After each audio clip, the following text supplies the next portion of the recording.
We will start with the Northwest Division. Last year's standings, we had the Nuggets in first, then the Thunder in second, the Jazz in third, the Blazers in fourth, and the Timberwolves in last. We had 4 of those 5 teams in that division in the playoffs. And now, this year, there's been a good amount of movement in the division. The Nuggets moved around some people. The Blazers had added some people. The Timberwolves had a very good draft, yet they didn't really add, big named free agents or anything like that. And then the Thunder traded away a lot of people. I think that's... and the Jazz pretty much stayed still.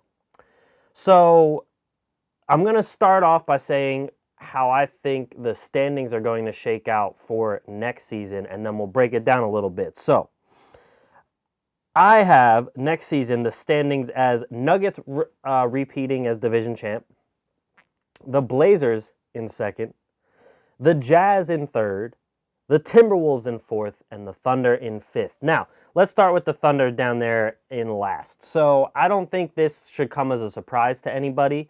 I think that it's pretty obvious what the Thunder are getting into with their rebuild and everything. And I think that we all know how it's going to shake out for this team. They were surprising a lot of people when they had Chris Paul and he was helping with the young guys, and him meshing with the younger talent ended up being a very good chemistry and a very good gelled team at the time. But obviously, trading away Chris Paul, getting Kelly Oubre, but then trading him right away to Golden State, then trading away Steven Adams, you're obviously showing that it's time to rebuild. Your main person is going to be Gilgeous-Alexander, and you're going to, take it from there with the... I think they have at least like 20 draft picks in the next 2 drafts. The amount of draft picks and assets they had is something that probably Sam Hinkie is like smiling about. He's like, that's how you do it right there. That's how you get it done. But so we obviously know the direction that the Thunder are going.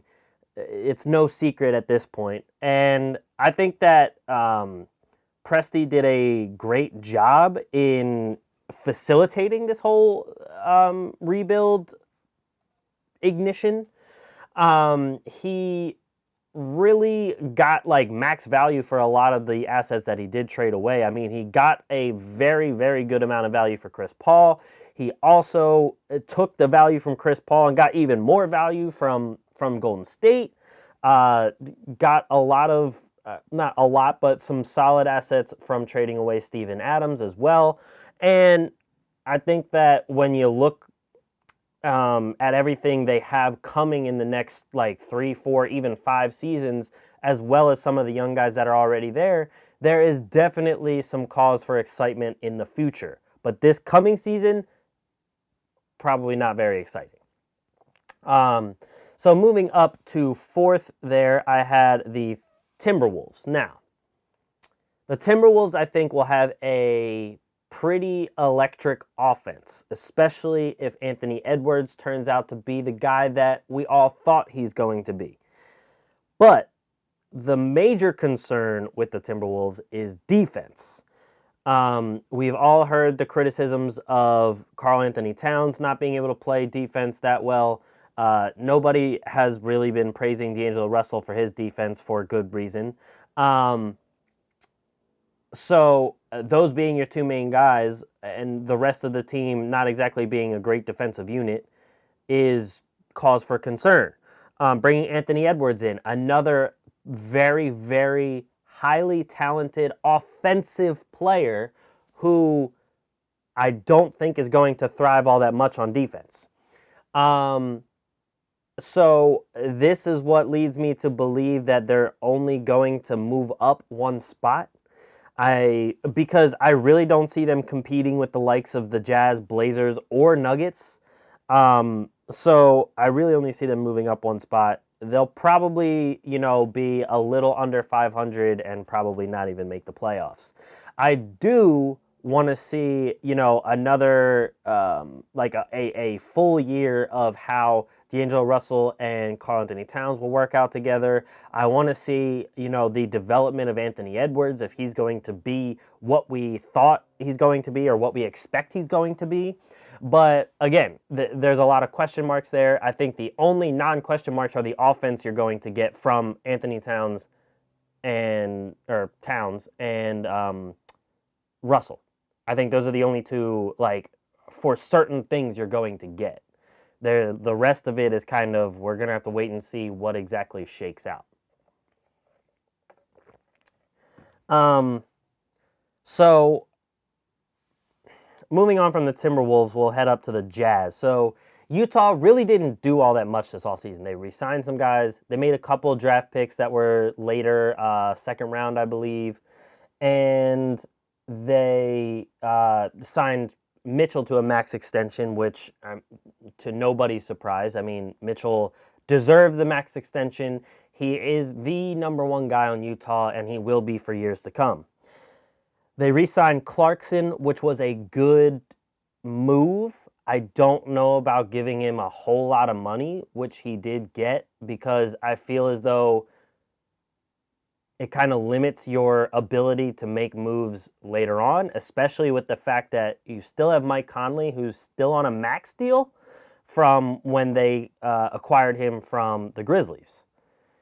Then, obviously, you still have Gobert there. They re-signed Favors. The two guys they drafted, if they do shake out, I think should be pretty good additions. They did add Elijah Hughes, a guard from Syracuse, and I'm going to butcher his name, but Udoka Azubuike from I forget where he went to college, but he's a 7-foot stretch the floor type of big man. I think someone that, can really be a good reserve big behind Gobert, behind Favors, which I assume is kind of why they drafted him, since a reserve big man is kind of what they needed the whole time, and they didn't go get that in free agency, so I'm assuming that's what they're thinking for in this draft selection. So, yeah, I think that with Utah, it's going to be more of the same. I don't think they're a championship contender. I think they're a very good playoff team, but I don't think they're a serious championship contender. I don't see them beating teams like the Clippers, the Lakers, the Nuggets in the playoffs. I just don't see that happening. They're going to be a solid team. They're going to be a team that, could beat anyone on any given night in the regular season. I just don't see them beating a team 4 times in a 7-game series. So, kind of the same old in Utah. I don't know.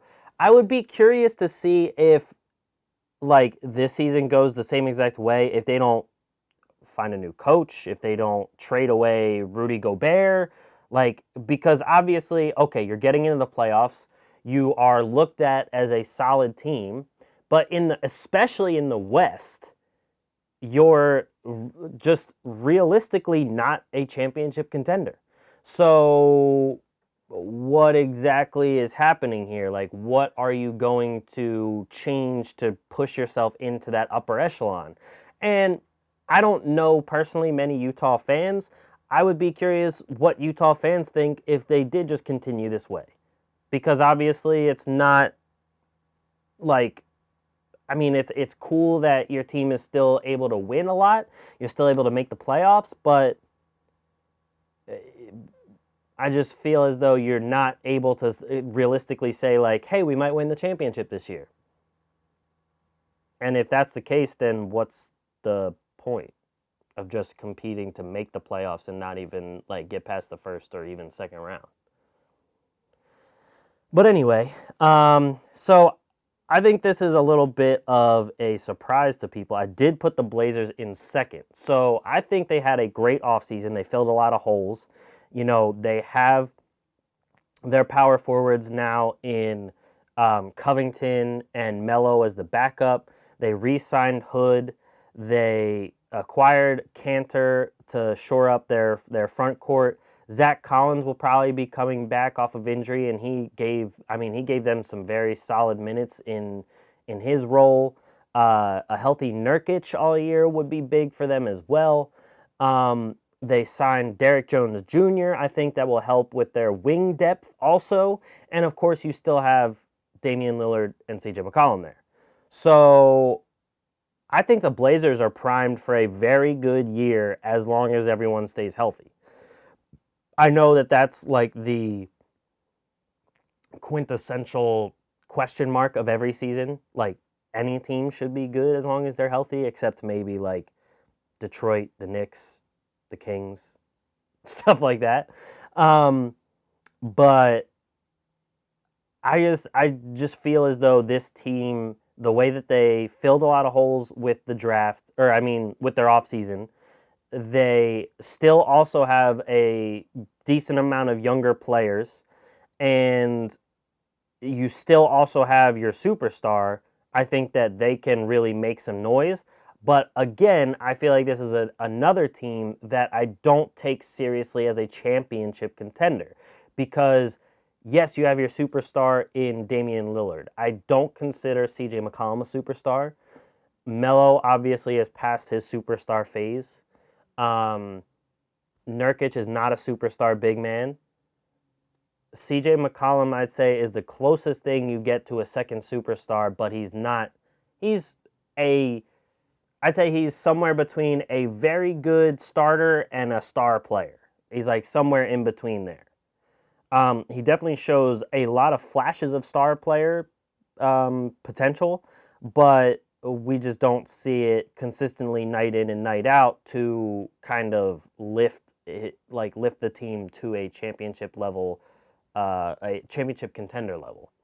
So, but I do think that they will finish higher than Utah just because the depth of the team, Lillard, I mean, really coming every year with a even bigger mindset of kill, kill, kill, win, win, win. And just I feel like the team has a belief in each other that some other teams just don't have. So then moving on to the Nuggets. Nuggets, yes. Their most notable losses were Jeremy Grant and Torrey Craig. They did add, through the draft, they added R.J. Hampton, and they added undrafted rookie Marcus Howard through a two-way contract. They re-signed Paul Millsap. They signed Jamichael Green, Isaiah Hartenstein.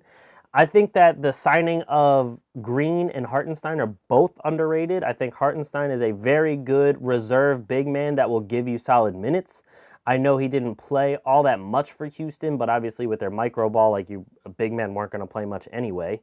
But in his like 11 minutes a game, he had 4 points, 4 rebounds. You take that up to per 36. That's 14 points, 12 rebounds per 36. So he's very efficient. He in the G League, he even put up like 25 and 14 at one point for over like 15 games until Houston brought him back up. So I think that he's an underrated signing in terms of a reserve role. Jamichael Green, I think, is Jeremy Grant, but on a budget. Because Jeremy Grant just demanded a whole lot of money, and now he's going to Detroit to play for a team that's nowhere near the talent level of Denver. You still got Jokic. You still got Jamal Murray.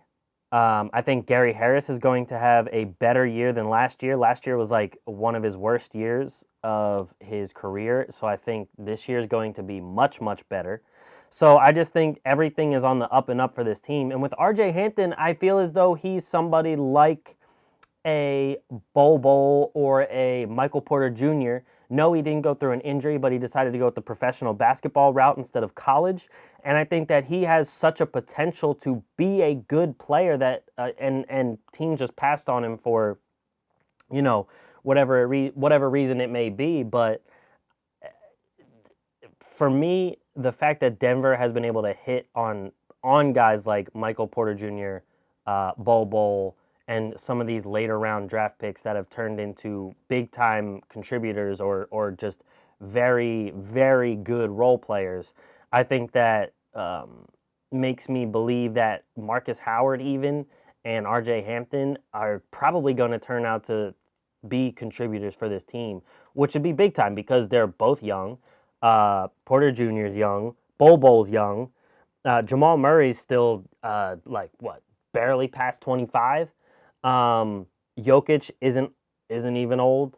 That like this whole team still has a very young core, as well as a couple different vets. And I think that to be at this level of talent that they're already at, as well as to be young, the sky's the limit. And I think that the Nuggets are going to be very, very good this season.